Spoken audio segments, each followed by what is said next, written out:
নারায়ণগঞ্জে গরু নিয়ে যাওয়ার পথে ট্রলারে করে কিছু ডাকাত দল অ্যাটাক করছিল। দুই একটা গরু নিয়ে গেছে। নারায়ণগঞ্জ প্রশাসনের মনোযোগ আকর্ষণ করছি।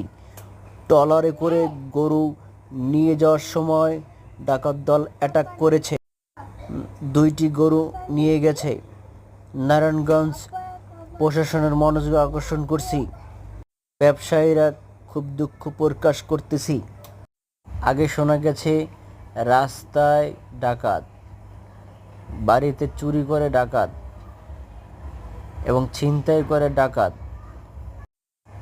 বাজে এবং গাড়িতে ডাকাত ডাকাতি করে।